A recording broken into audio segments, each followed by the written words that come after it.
who or what has control over your heart? Because at its core, that is exactly what we're talking about this morning.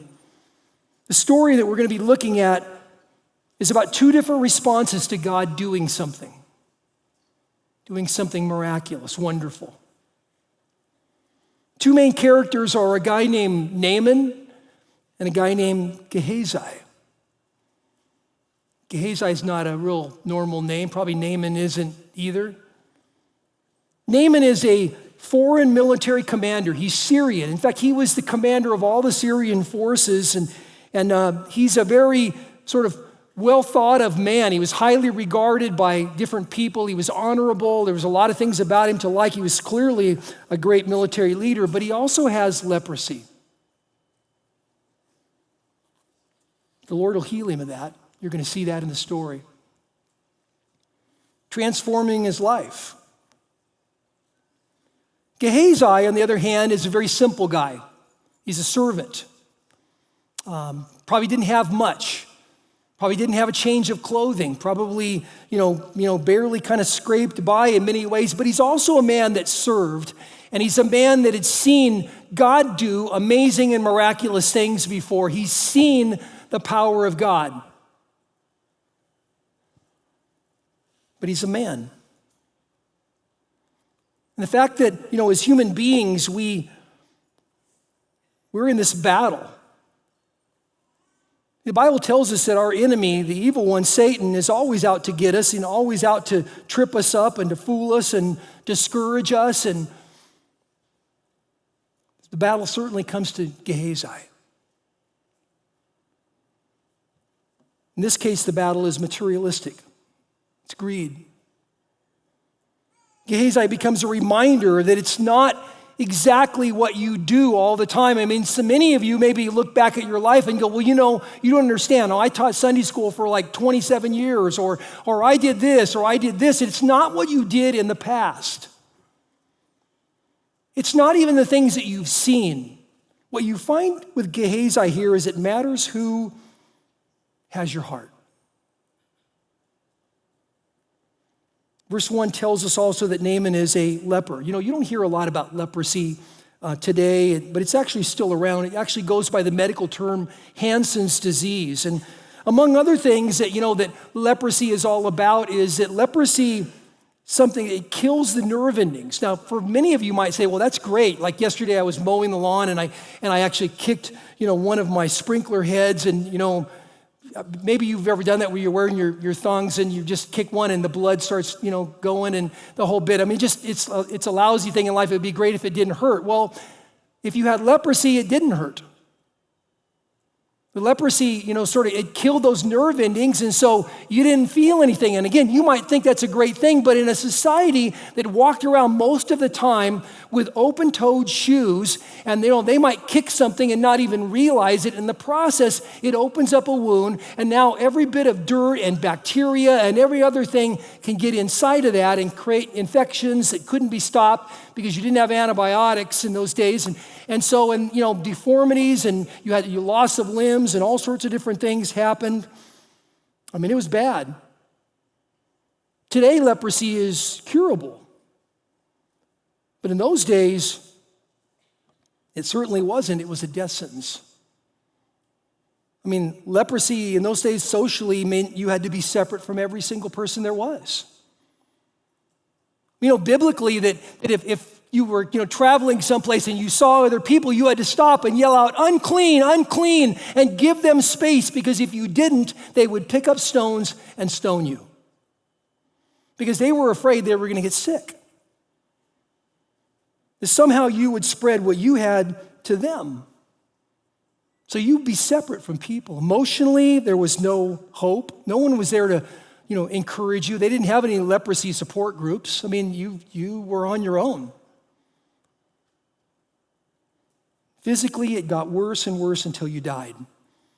Verse 1 tells us that Naaman has that.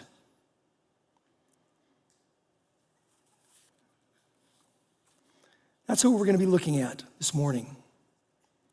This guy, this leper, Naaman. Now let me read the passage here. We're going to read the first 14 verses, and we're going to look at how God's blessings come through obedience. Verse 1 says, Naaman, commander of the army of the king of Syria, was a great man with his master and in high favor, because by him the Lord had given victory to Syria. He was a mighty man of valor, but he was a leper. Verse 2, and now the Syrians in one of their many raids carried off a little girl from the land of Israel, and she worked in the service of Naaman's wife. She said to her mistress, would that my Lord were with the prophet who is in Samaria, and he would cure him of his leprosy. And so Naaman went and told his Lord, that would be the king, thus and so spoke the girl from the land of Israel.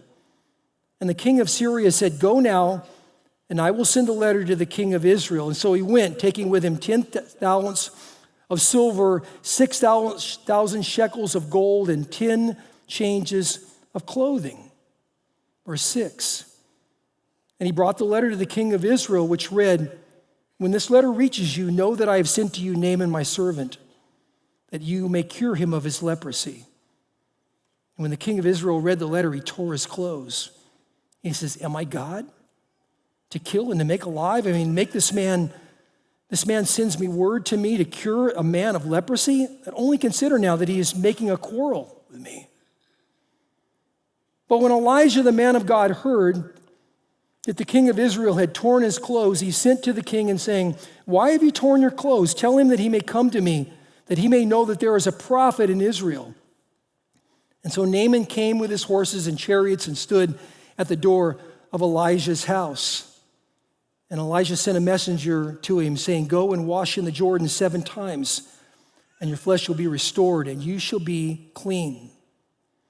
Naaman was angry, and he went away saying, behold, I thought that you would surely come out to me and stand and call upon the name of the Lord his God and wave his hand over this place and cure the leper. Are not Abana and Parphar, the rivers of Damascus, better than all the waters of Israel? Could I not wash in them and be clean?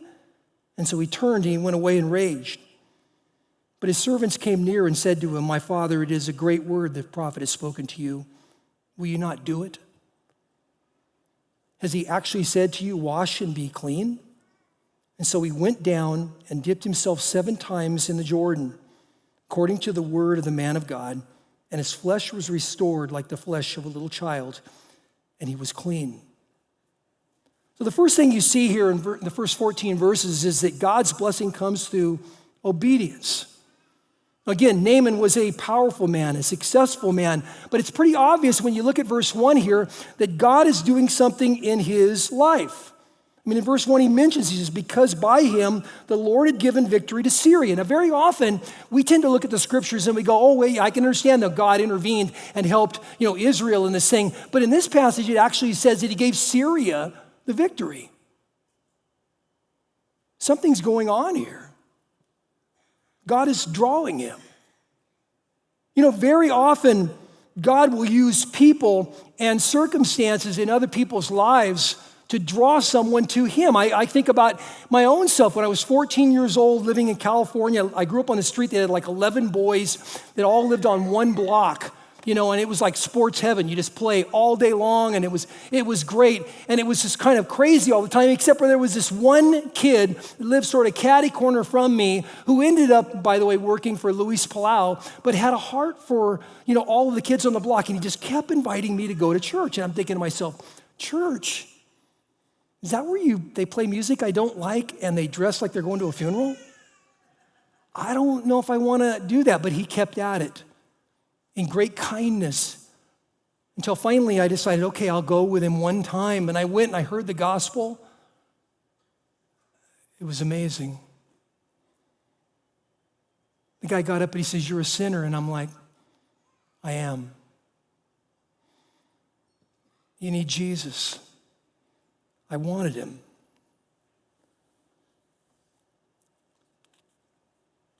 God does that.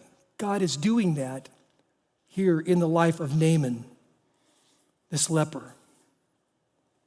Now, you get to verse 2 through 5 here, and it tells us that girl that Israeli girl, she's going to tell him that there is a prophet in Samaria. Now, when you read that, the first thing you realize is you go, wow, that sounds horrible. You telling me that the Syrians, they kidnapped this girl and they took her away to Syria? I mean, that's one of the most awful things I've ever heard. If you know anything about history, you'll know that every war that was fought back in those days, when one army fought the other army, they always took the spoils. In other words, they would take whole villages of people and take them back literally to their country to sort of serve, be servants in those places. It was never a good thing. It's not a good thing now, but it happened. In this case, this little girl tells him, oh, there's a prophet in Samaria that can heal you. Of course, his wife then tells Naaman, and Naaman then goes and tells the king. And in verse 5 there, the king sends Naaman to the king of Israel with all this gold and this silver and this fine clothing. He gets there in verses 6 through 8, and he goes in to see the king of Israel at this point. Now, by the way, Israel was a nation that was divided into two at that point. You had Israel in the north, and you had Judea in the south. In the north is where like the Sea of Galilee was. In the south is where Jerusalem was. It was two nations. So the king there of the northern kingdom of Israel there is a guy named Jehoram. He gets this letter saying, hey, I want you to cure, the king of, the master of my army there. I want you to go cure him, and we've got all this gold and everything for you. And the king of Israel thinks, this has got to be a setup. I mean, who does he think I am? I'm not God. I can't heal this guy. This is a setup for war. They just want to fight a battle with us. They've already got their army here waiting. I mean, they just want to set us up for something awful. And so he tears his clothes, a sign of great trouble. And Elijah hears about it. And he tells the king, send him to me. And so in verses 9 through 12, Elijah takes his army and they head into Samaria and they show up at Elijah's door. Can you imagine being Elijah's servant and opening up the door, and here's the whole army of another nation there? No pressure.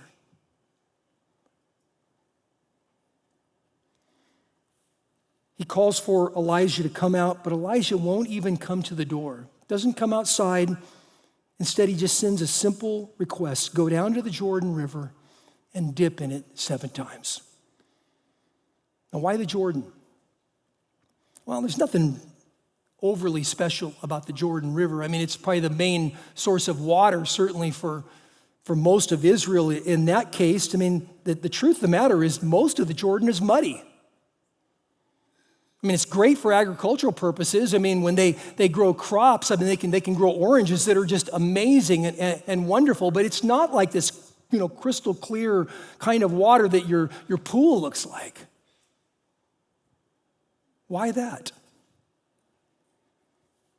Well, there's something special going on here in the offering. Nathan, though, when he hears all that, is completely offended. That Elijah seemingly does nothing, and he feels like he's being mocked and dissed. And he even says, aren't the rivers in Damascus better than the Jordan? He's expecting something to be dignified. He's expecting something to be grand, something religious. At least he's going to come outside and pray over me, or light candles, or anoint me with oil, some kind of a medical thing, or a religious thing, or something, right? He's going to do something to cause this to go away. But Elijah does none of that. He offers no medical treatment, no ceremony, no prayers, nothing except go and wash in a muddy river. Nathan clearly does not see this as God does, what God is doing. You see, what God wanted Nathan to know is that this has nothing to do with you coming and having money. It has nothing to do with the ceremony. This has nothing to do with any of those things at all. This has everything to do with a holy God and his ability to touch your life.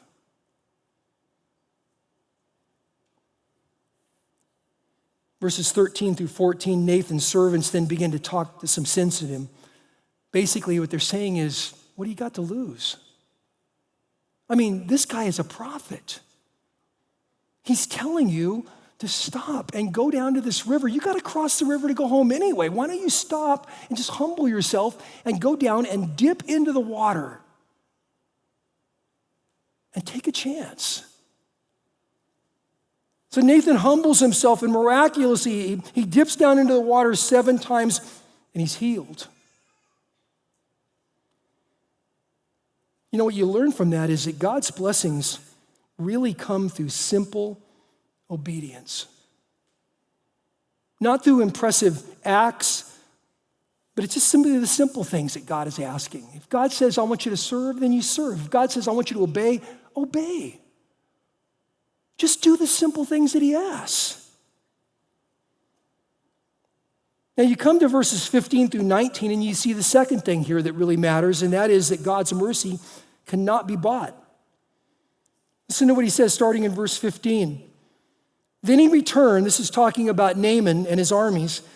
Then he returned to the man of God, he and all of his company, and he came and he stood before him and he said, behold, I know that there is no God in all the earth but in Israel. So accept now a present from your servant. But he said, as the Lord lives, before whom I stand, I will receive nothing. And he urged him to take it. That's Naaman again. But he, Elisha, refused. Then Naaman said, well, if not, please let there be given to your servant 2 mule loads of earth. From now on, your servant will not offer burnt offerings or sacrifice to any god but the Lord. And in this matter, may the Lord pardon your servant. When my master goes into the house of Rimmon to worship there, leaning on my arm, and I bow myself in the house of Rimmon. When I bow myself in the house of Rimmon, the Lord pardon your servant for this matter. And he said, go in peace. Now, I will tell you that is a really odd and weird statement that he's going to make there, but I'm going to explain this one to you. Nathan here returns with a changed heart, a really powerful, verse 15, really powerful confession. Now there is no God in all the world except for the God of Israel. And he has this sense of gratitude. He wants to offer a gift to Elijah, but Elijah refuses. Why? Why refuse? Because Elijah wants to make sure that Haman, and ultimately all of Israel, because he understands completely that Naaman was such a big deal that all of Syria would hear ultimately about what happened. And so he says, no. God's mercy and grace are not for sale. You cannot pay for them. Verses 17 and 18 is where it gets kind of interestingly and odd. Naaman is changed, he's transformed. He now really wants to serve the Lord so badly that he literally says, could I have 2 mule loads full of dirt just from the land that I might remember this and celebrate this and know that this came from the place that the Lord God touched my life? Powerful thing, right? Then in verse 18, he says something so interesting. He recognizes the position that he's going to be in when he comes home. Because see, the king of Syria at that point would go in to worship a pagan god, Rimmon, and what he did was he trusted Naaman so much that he would literally, because he was in bad health, would have to hold on to his arm, and when Naaman had to bend down like this to allow him to bend down and worship too. What he's saying here is, look, I don't believe in this, so pardon me right now, but I'm going to help him because I respect him. I'm going to help him go down and up. Now, whether that's right or wrong is another debate for another time. Elijah doesn't seem to say anything about it. He just sort of moves on from that whole thing and says to him, go in peace. Now, that brings us to the third thing here you see in verses 19 through 27. And that is materialism begins with a lie and it leads to compromise. It begins with a lie and it leads to compromise. Let me read 19 again and we'll go through 27. It says, and he said to him, go in peace. But when Naaman had gone from him a short distance, Gehazi, the servant of Elijah, the man of God, said, see, my master has spared this Naaman the Syrian in not accepting from his hand what he brought. As the Lord lives, I will run after him and get something from him." And so Gehazi followed Naaman. And when Naaman saw someone running after him, he got down from his chariot to meet him, and he said, "Is all well?" And he said, "All is well. My master has sent me to you. There have just come to me from the hill country of Ephraim 2 young men of the sons of the prophets. Please give them a talent of silver and 2 changes of clothing." And Naaman said, "Be pleased to accept those 2 talents." And he urged him and tied up 2 talents of silver in 2 bags with 2 changes of clothing, and he laid them on 2 of his own servants, and they carried them before Gehazi. And when he came to the hill, he took them from their hand and put them in the house, and he sent the men away, and they departed. Verse 25, and he went in and stood before his master Elijah, who said to him, "Where have you been, Gehazi?" And he said, "Your servant went nowhere."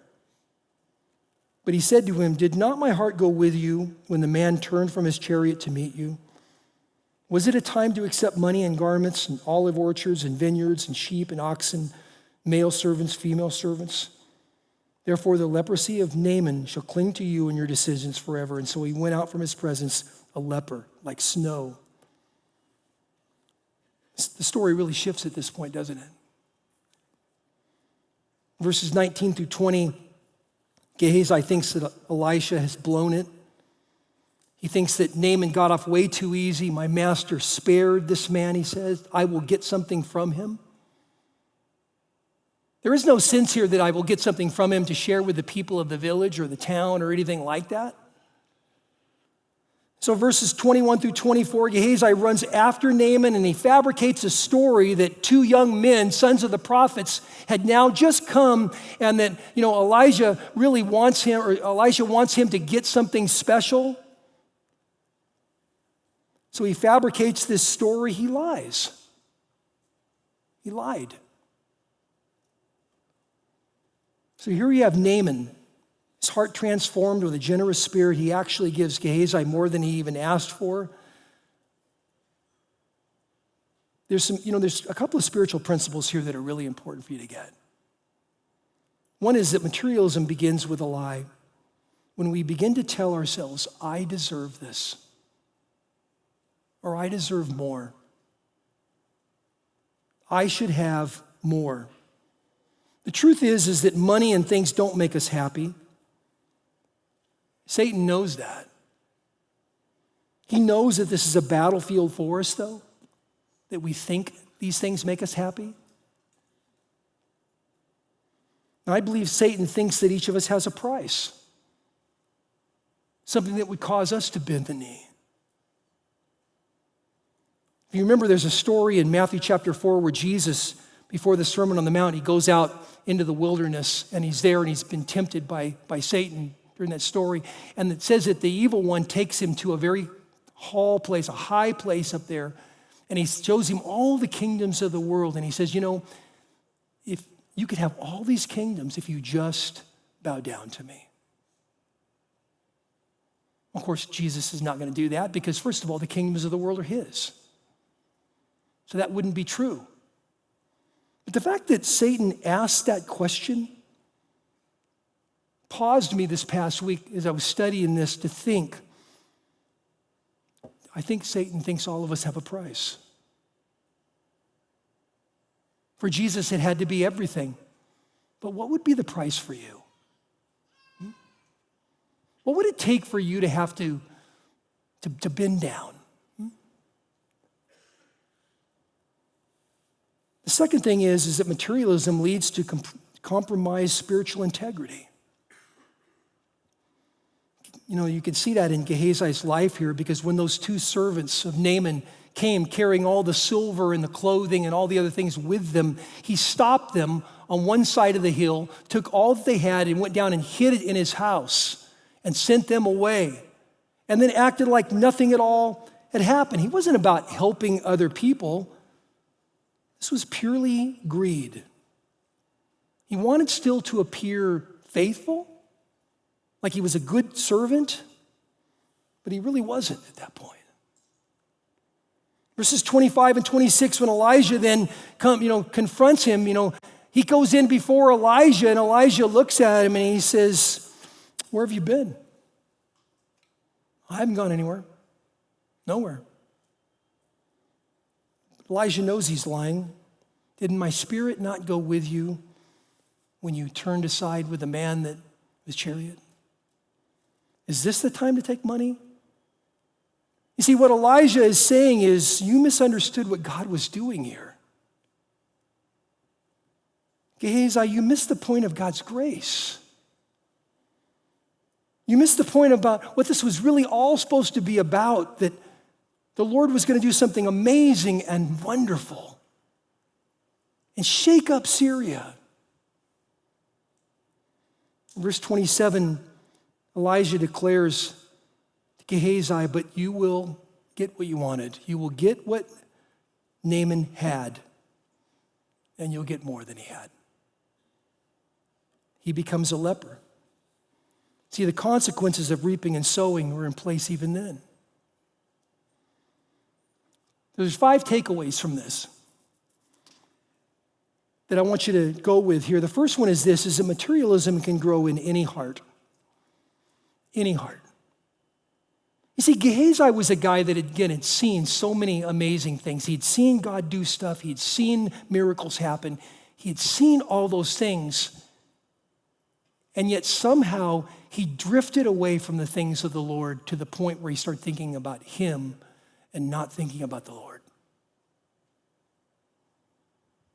It happens. Second thing is that materialism pushes us from being a servant to being selfish.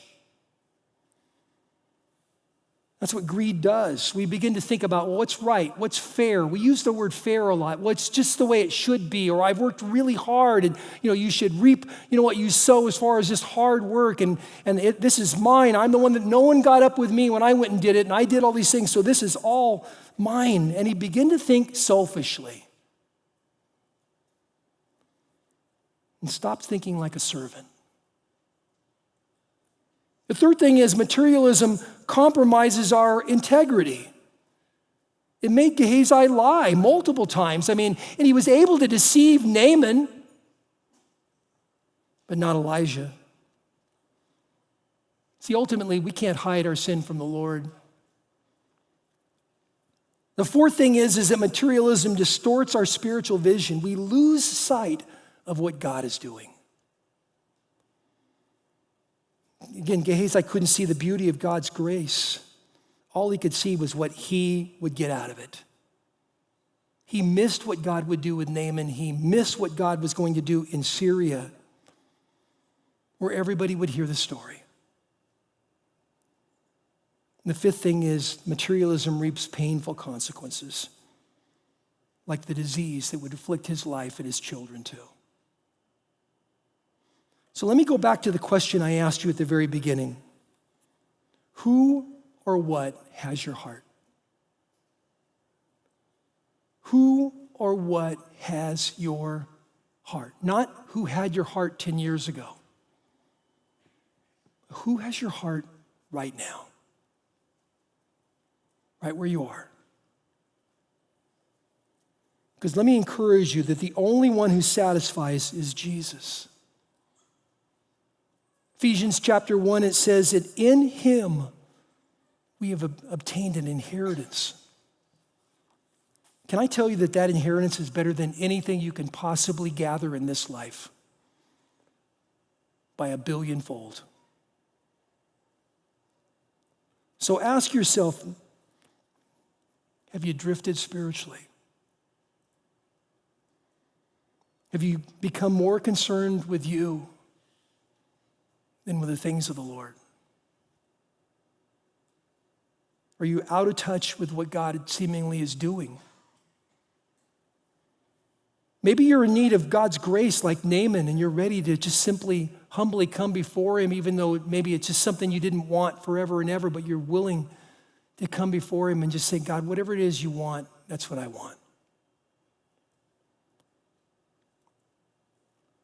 This morning we're going to be taking communion.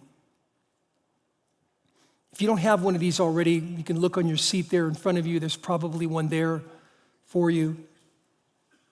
If you need one still, you can raise your hand up. We've got some people that have got some, they can give you one.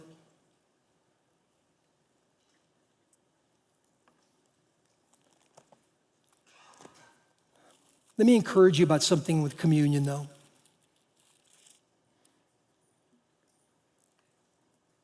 Paul writes to us in 1 Corinthians chapter 11, verses 27 and 28. And he says, whoever therefore eats the bread or drinks the cup of the Lord in an unworthy manner will be guilty concerning the body and the blood of the Lord. Verse 28, let a person examine themselves.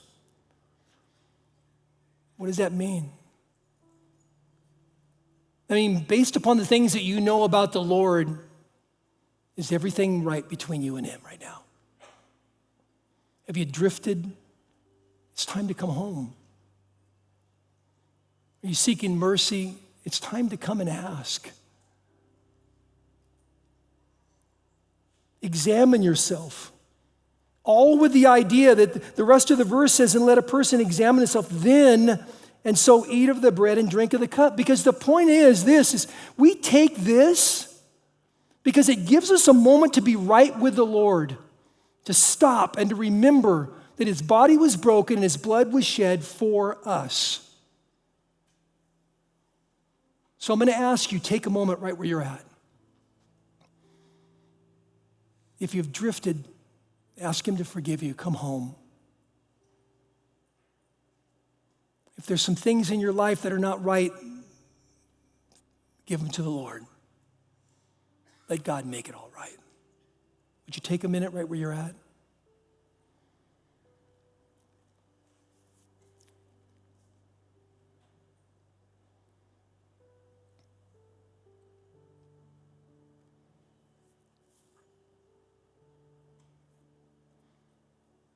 Starting in verse 23, Paul writes, and he says this, for I received from the Lord what I also delivered to you, that the Lord Jesus, on the night that he was betrayed, took bread. And when he had given thanks, he broke it, and he said, this is my body, which is for you. Do this in remembrance of me.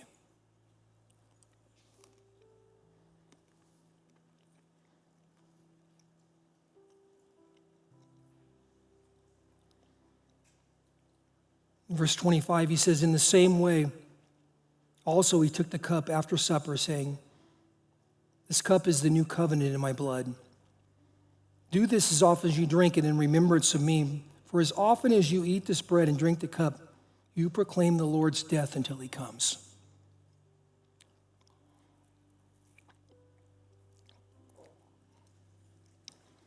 Father, may our hearts be right before you, to honor you in every possible way, that recognize that all things, Lord, are yours, even us. Thank you for your love, your forgiveness. May we worship you for who you are, Lord. In Jesus' name, amen. This truth is so important that we sang about right there, that Jesus in the Sermon on the Mount would say, no one can serve two masters. Because he knows that that is the battlefield of our lives. In multiple times we try to be able to sit on the throne, or we want to have multiple things like a career, or I want to gain these things, or my goal is the second house, or all these other things become a part of the things that are the throne of our life, and it's not like that. The throne of your life is not a couch. It's not a love seat. One sits on the throne. Pray that we would make it Jesus. That's what we're singing about. That's what we're talking about. Returning to the place where the only one that sits on the throne is Jesus. There's a group of people that are going to be down here that would love to be able to pray with you if you've wandered in your faith, if you need them mercy and grace. Come. They'd love to pray with you, pray for you.